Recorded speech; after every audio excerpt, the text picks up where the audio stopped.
Hi, this is Steve Siebold, and thanks for joining us. If you're coming to this website, you've purchased the book, and I appreciate your reading the book and considering this company, this World Financial Group opportunity. As you may know, if you've read the book by now, maybe you just got the book and you haven't read it by now, but if you may know that I've been around this company as a vendor, as a fan, frankly, for about 15 years, and I've worked with all the top leaders pretty much across the board multiple times over 15 years. And I've been an observer of this organization and the leadership, and I've spent time with these people. I've been to their homes, most of them for many years. And I think what you're looking into as potentially joining these people in this organization, it's in my mind, as someone that's not being paid by the corporation. I'm not with the corporation. I'm not an associate with the corporation. I have no affiliation contractually with this organization and never have. I'm just an outsider, as I say, as an outside author and speaker. I think what you're looking at, whether you decide to join them or not, is a phenomenon. And there's not too many things in business that I would call a phenomenon, but World Financial Group is a phenomenon. Now, whether this phenomenon is for you specifically, you'll have to make that choice, and I won't try to persuade you one way or another. But today we're with one of the top people, one of the people I respect most of all the people that I've worked with, the hundreds and hundreds of leaders that I've worked with in this company. He's here today at the Bone Allen Mansion, our headquarters outside of Atlanta.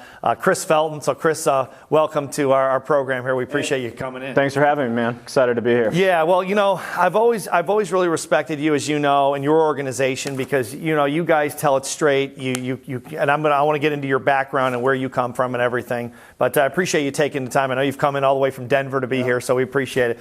So if you would just give them a little background about your background and kind of where you come from. Yeah, Denver, Colorado, and before this, I spent 7 years with the largest accounting firm in the world at the time, and was pretty frustrated with my life, and started searching for entrepreneurial businesses and entrepreneurial opportunities, and was introduced to this company. Would you be comfortable saying the company you were with, or is that? Arthur Andersen, yeah. Okay, certainly one of the biggest names of all time. Yeah, absolutely, the premier firm. But I spent 7 years there and spent a lot of time in corporate boardrooms and audits, and had a great experience. But was looking for my own business and to control my own future. So what year did you start with World Financial Group? 1999. So with the predecessor company, WMA. Okay. Yeah. And what made you go from it? What makes, isn't it sort of you're a CPA, correct? Yeah, correct. Recovering CPA. Recovered CPA. Okay. So now I'm not a CPA, but I know a lot of them, and I've spoken to a lot of them over the years in audiences. It seems like Arthur Andersen is sort of the holy land for a CPA. That's Absolutely. The top of the top, no? Yep. So how does a CPA that reaches the top of the field at Arthur Andersen, one of the greatest firms of all time, go from there to deciding to leave for another opportunity like World Financial Group? Well, I looked to my mentors, and one of our partners that was 10 years ahead of me, and he was on his third marriage, and he was I always said a knot worst away from his next coronary. Yeah. Right. So I was heading there. I was heading to making a lot of money but having no life and having all. So I wanted to become an entrepreneur. I knew I had to do that, but the search was extremely frustrating as I looked at all the options of lots of capital, no mentoring, 80% of small businesses fail in the first couple of years. It was a pretty frustrating road before WFG showed up. And so why specifically, there are other companies out there, why specifically did you pick World Financial Group? Well, my search was, here I am a CPA, I'm telling Fortune 500 companies how to manage their finance departments, but my own personal finance department was a disaster. I never learned. Can you imagine taking 36 hours of accounting and studying 500 hours to pass the CPA exam? And I only had to take that class, or I only had to take that test once, which is crazy. Right. But here I am financially illiterate. And so what I found in the industry was nobody wanted to teach financial literacy, and nobody wanted to teach the other 98% how money works. They were all focused on the people who already knew how money works. So I got excited about a company that would actually focus on average and ordinary, because my parents had nobody knocking at their door when they were struggling, and guess what? They argued over money, they divorced over money, passed early because of financial stress, in my opinion. And so I love that mission of helping middle America. Yeah, no one wants to help you when you don't have a lot of money, and when you get money, of course, everyone's knocking your door down. Yeah. So you connected with the mission. Were you a success right out of the gate with WFG when you started in '99, or? No, man, I was an introverted CPA, right? Like give me my computer and my, my 10 key, and no, it wasn't. And we were really pioneers in Denver, and so it was me and actually two other guys. And so, we left partner track type careers at Anderson for this, which is kind of crazy when we think about it looking back. Happy we did. But no, we had to go through it. It's not get rich quick. It's not, it's not going to happen overnight, but we had to struggle. We had to, grow and develop. But no, it's not an overnight thing, which sometimes people are frustrated with that, but I don't think you'd want it to be. Sure, yeah, almost something would be like a get-rich-quick kind of thing, right? Yeah. So you wouldn't say the people that say WFG is a get-rich-quick plan, what do you say to those people? They haven't done it. Yeah. Right, I mean, I've been here 19 years, and that's not it. I think it's get rich quicker, right? I think you actually have a shot here. I think, that's the challenge is, as you know, so few people actually ever get financially independent. And it's because what they're doing, they're normally just trading time for money. Sure. And so what I love about this is it actually gives you a chance where other opportunities, other businesses, other employee models, corporate models, as you know, you really don't have a chance. Right. Yeah. It's a tough system. You have a shot here. Yeah. Definitely. Yeah. How long did it take you to go to replace your income from Arthur Andersen? Well, I mean, so my first year, I made about $8,000. Woohoo! Rich overnight, right? Yeah, setting the world on fire, and I went kind of full time, probably against my better judgment. But I actually did it in 90 days, but I had to. I mean, I only had like 4. I wouldn't recommend people do this, right? And I counsel people if they want to go full time. I normally talk them out of it, right? Because I want to see if they have an actual plan and want to make sure they're smart about it. But I had about 5 weeks worth of income. Wow. And so I had to hustle, and I did. So, but it was about 90 days. And what rank were you at in the 90 days? What rank did you get to there? I mean, training associate to senior marketing director. Okay. In 90 days. And a senior marketing director, like a range of, I know they all make different amounts of money, but just to give the new person an idea of what they would make, a range of income on that one. I mean, SMDs are, I mean, you have some people hit senior marketing director part-time. And so that could be 40,000 to 100 and a quarter, maybe 125,000. Okay. Just depends. Okay, sure. It's all over the board. Okay. And now you're 19 years later and your rank is? Executive vice chairman. Okay. Yeah. And how many executive vice chairman people at that rank are there? It's in excess of 100. It might be 130. Okay. Ish. So however many licensed people we have, probably 70,000. Okay. It's probably 113. So it's a small group. Yeah, I mean it's top 1/4%. I think it's the way that calculates out. There goes my CPA. Yeah, there you go. And then what's the income range for an executive vice chairman, roughly? I mean, 700 to 1.2 million. Wow. Yeah. A lot of money. Yeah. Did you ever think when you got in WFG you would make that kind of money? Did you really believe it? No? When did you start believing you would? I mean, I always say there's two things you don't want to watch being made: sausage and a business being developed in the first 2 years. Yeah, right? true. The first few years. It's ugly. They're both it's ugly, not right? pretty. Yeah, it's true. I think when I hopped over $250,000, I think the belief was there.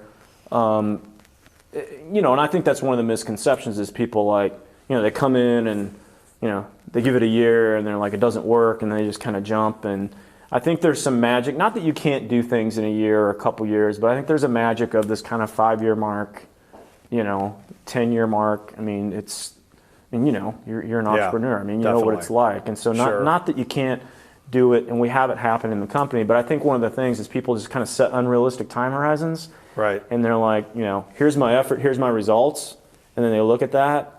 But the longer you wait, then this line kind of crosses, right? And your results are infinitely better than your efforts. And so, but But kind of that 5-year mark, and when I crossed over $250,000, I was like, all right, like I can go from there. Sure. So, yeah, absolutely. Okay. So how were you introduced to World Financial Group? Well, I was kind of at the end of my entrepreneurial search. I mean, I was looking at everything, and it was frustrating, as I said before. And I was actually coming off an elevator, and my 2 business partners today, Brian Loiso and Trevor Jensen, both very successful. They look like hell. They just got done working like 40 straight hours. Were they at Arthur Anderson as well? Yeah, they're Anderson guys. Yeah. So, so they were coming off the elevator. I'm like, what happened? They're like, we just worked 40 straight hours. We haven't seen our kids, you know. And Trevor said, hey, my brother's been with this company for 18 months. He's making $250,000. He's golfing on Fridays. That was the line. Wow. Good line. And I was like, what's he doing? And that's so, Eric Jensen, Eric right? Jensen, okay. Yeah.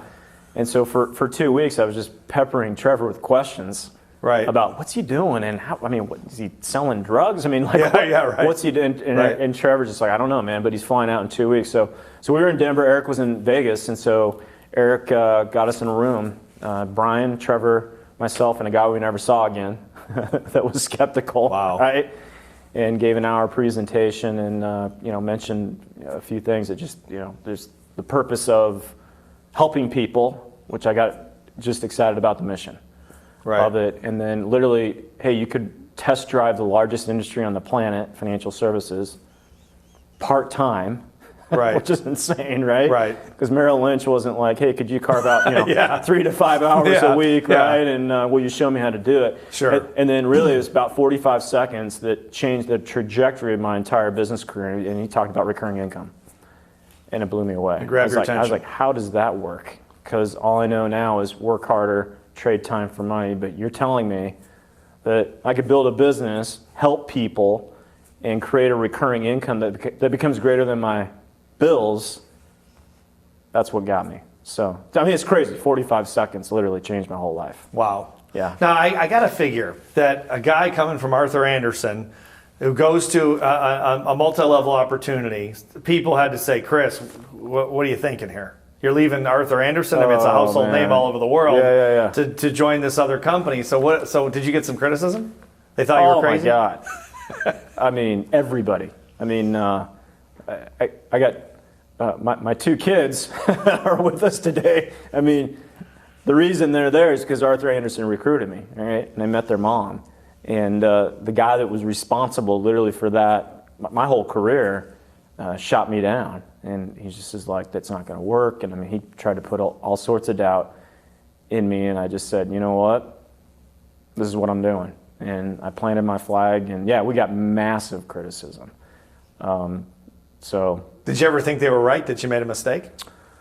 I mean, not that I didn't have doubts, but I mean, I was pretty planted, and when I wasn't, I told everyone I was. Okay, yeah, there you go. Right? Convincing yourself. Yeah, right? I mean, it's not like we had doubts, but I really used that as fuel. And now I see those guys, and they're like, "Oh yeah, we knew you'd do it all along, right?" Yeah, of course. Yeah, you know how that is. But right. They were putting my path for me to proving them wrong and proving others wrong was really my compelling juice to go forward. And and I didn't call him back later and neener, right? Right. I told you, but it's funny as I've reconnected with those people in the last several years, and they're beginning to retire, and they're like, "When are you going to retire?" I'm like, "What are you talking about, man? Like, I have more juice and excitement now than I ever have in my career. Right. Like, they're drained and I'm re-energized. Right. So it really justified that I made the right move. Not that they made the bad move or they did wrong, but getting beat up in corporate America for an extended period of time, and we're just we're all excited. All the guys that left Anderson to come over here, we're still juiced up and after it and. Sure. Anyway, different world. Yeah. And so you had mentioned about being kind of an introverted CPA. So can you speak to for a second to the people who feel like they're introverted and they're not sure they can go out and meet people and recruit people and talk to people? How did you make that transition? Well, I mean, everything you want. I mean, that's what you teach, Steve. I mean, you got to get really clear on what you want and why you're doing it. And I fell more in love with the dream and the vision of what I wanted. And I knew that in order to get that, I was going to have to get uncomfortable, because one of my favorite quotes is a life seeking comfort results in an entirely uncomfortable existence. That's one of my most favorite quotes. And I knew that I had to step out. I knew I had to grow. I knew I had to develop. And, stress and struggle, in my opinion, are choices. And, if I had to do it over again, I would have enjoyed the process a lot more. But I knew that if I wanted that goal, if I wanted that dream, if I wanted that vision, a lot of it we're living right now, I was going to have to do that stuff. And, as you teach over and over and over, you do it enough, then it just becomes natural and actually becomes fun. So, anybody that feels that way, guess what? We were all there. Sure. So we get it. So if an introverted CPA can build a pretty awesome business, so can they. Anybody can do that. Sure. Yeah. That's great. That's great. Yeah. Just going down my list of questions here. How long would you say it took you to become successful? Of course, successful is like kind of a general word that means really nothing. It's all individual, but subjective. But in your mind, where you felt, okay, was it the 250 mark, or as you mentioned? I think the 250. It was probably because it was planted when Trevor was getting off the elevator, right? It was like 250 and golfing on Fridays. And that was it. That was kind of our dream. But that felt like, you know what? This is it. This is it. I'm going to do this the rest of my life. Not that I doubted that, but this is like, And what would now it's worth it. Sure. Yeah, sure. Yeah. What would you say if there were, I know this is kind of a cliche thing to ask, but if there's a secret to your success, I don't know if there's secrets really, but what would you say if there's a secret to it or a key to your success? How'd you describe that? Just growing me, man, like just being really intentional about growth and development. I mean, I think that's huge. And we've had leaders tell us that forever, where, grow you, get intentional about your growth and development, work on you, and then everything else will take care of itself. And you can control that. That's really been my secret, and being very intentional and almost treating that like an Olympic athlete would treat their sport. Okay. Yeah. So the personal development. Absolutely. Okay. Yeah, that's the key. Okay. And what would you say, just getting to some of the people that, they're watching this, they're brand new, they're excited. You can see why people would be excited looking at this opportunity. I mean, it is just as an outsider, you go to a meeting and I've attended them sometimes just to get juiced up, and I'm not even in the business. It's magnetic. But it is. It's a lot of, people moving forward and all that kind of thing. So that being said, what do you think, is there a downside to WFG if someone's looking? There's always a downside, as you know, as a financial guy. There's a downside to every deal, right? What do you think the downside is, if there's a downside to WFG? Well, I mean, when I was making the decision, I was like, okay, it's an investment of $100. It's licensing, which can be, $300, $400 up to $1,500, depending on what licenses you want to get. I mean, that was the downside for me. Was, okay, I invest that. I probably learn more about money than I'll ever learn anywhere else, which will probably save me tens of thousands, and has, if not hundreds of thousands, maybe millions of dollars. So, the investment versus all the other entrepreneurial things I was looking at, it was a no-brainer for me. I mean, my follow-up interview took 15 minutes just because I was like, wow, man, there's no downside here. I think some people would see what I'm going to talk about next as downsides. I think they're positive, but we're going to support people, but it's on you, right? And some people might see that as a potential downside. And that you got to grow and develop. And then, what you teach is there is a psychological battle that ensues. And I think that's amazing. I think that's upside, but I think the downside is, this business has a tendency to shine a halogen light on you and your weaknesses. And if you don't want to look at that stuff, if you want to kick that can down the road, if you want to avoid the psychological battle that you need to go through to win, that can be much for people, as you know. As you know. What was the toughest psychological battle for you personally?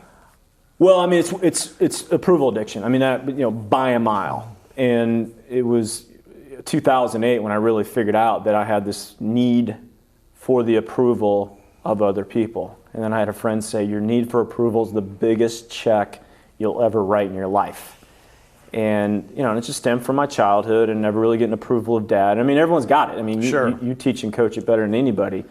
But when I really connected with that, and I just said, man, really the key is if I really approve of myself, I'm not going to need the approval of other people. And so that's where I honed in on my personal growth and personal development. But as you know, it's an addiction. Sure. And often fed, never satisfied, man. And it was nonstop, you know, nonstop. And then that was big. It's still with me a little bit, but now I am very aware of when it pops up. But I think that's the biggest thing. That is the biggest thing I've had to work with. It's a tough one for all of us. As you say, we all have the stories and lack of affirmation from people and all that kind of thing, right? Yeah. Okay, so just going back to some of the criticism people have levied at World Financial Group, especially online, as you know, people like to go online and write things. How do you respond specifically to people who call WFG a scam? Some people put scam on theirs. If you type in WFG scam, how do you respond to that? Well, I mean, I don't remember the internet being the last bastion of truth, but exactly. Everything's true on there. Everything's like true. on TV, everything's true. I mean, give me 15 minutes and an internet connection, and I could create all sorts of stuff, right? And True. I think you need to look at that. So I mean, what's the source? And if you're going to look at, you know, I think if someone's going to put $2 million in a Chick-fil-A, I think you're going to do due diligence. And unfortunately, you know, somebody invests $100 in licensing, the same due diligence doesn't go with it. But, you know, 3X Anderson CPAs, we beat this thing up. I mean, here we were leaving literally multiple millions of dollars. And if it wasn't with Anderson, it was going to be, you know, CFO with stock options. And I mean, we got our friends. We're watching what's happening with them. And so we weren't going to jump ship. And what we jumped to 19 years ago was, you know, a fraction of what we have today. But we weren't going to do that. We weren't going to risk all that unless we really did the due diligence. So, I mean, we dove in. So why do people say it's a scam, though? Why is that word scam out there? Well, I mean, I think it's, you know, it's usually the 5 to 10% that are crying by the water cooler, right? It didn't work for them. And, you know, therefore, they don't want to take 100% responsibility for their failure. So they want to turn it back on somebody else, and instead of dealing with their own issues, you know, they're going to create scam. They're going to create negative press. And I think that just also, too, Steve, I mean, you know this better than me, that if you're going to go out and disrupt the whole industry, I mean, you're going to have people on opposite. I mean, you're going to polarize. Sure. I mean, period. Apple did it, right? Google did it. I mean, Facebook's done it. So you're going to have your lovers and you're going to have your haters. And so, you know, you don't know the source of those scam things. It could be our competition that we're piling on pretty big, right? I mean, we're kicking their butt. So, so my experience has never been scam. And I definitely wasn't going to stake my whole life and reputation on something that was a scam. Well, let me ask you this then, because you make a good point about, you know, 3 Arthur Anderson guys who know CPAs that know what to look for. So maybe someone's watching that doesn't have that kind of background and training. What did you guys look for? How did you do? What due diligence did you do? Well, I mean, who were the people that were really responsible around the model, right? I mean, you know, looking at the home office. I mean, we got on planes. You know, I mean, we trusted Eric. I mean, he was the road. He was our trainer. I mean, you know, we read. I mean, we saw all that stuff on the internet, but like I said, I'm like, man, that's probably the 5 or 10% of the people that weren't winning. So we talked to the people that had the biggest teams, that had the biggest organizations, that were winning the most, and all we saw was integrity and a heart for helping people. And, you know, I mean, scam, 19 years, and you may or may not know this, Steve, this company's never made a compensation decision that was not in our best interest. It's never happened. I remember in 2001, I mean, I was struggling, and, you know, Rich, Monty, Schwan, I mean, our 3 biggest guys went behind closed doors, and they came out. I mean, I'll never forget this. They're like, hey, we're raising the SMD contract, and basically we're taking a $10 million cut, and we're throwing that money back in the field. Yeah, that doesn't usually happen, man. yeah. I mean, right? I was an auditor, yeah, right. and I used to audit compensation committee minutes. Right. And it was always like they get behind closed doors and they're like, you get a raise. No, you get a raise. You know, they're just giving each other raises. And look at the Wells Fargo CEO. I mean, didn't his comp go up like exorbitant after all that stuff that happened? So all that, that's what I love about our model, man, is it polices itself. And so when they did that, I'm like, holy cow, these guys have my back, and my flag went deep.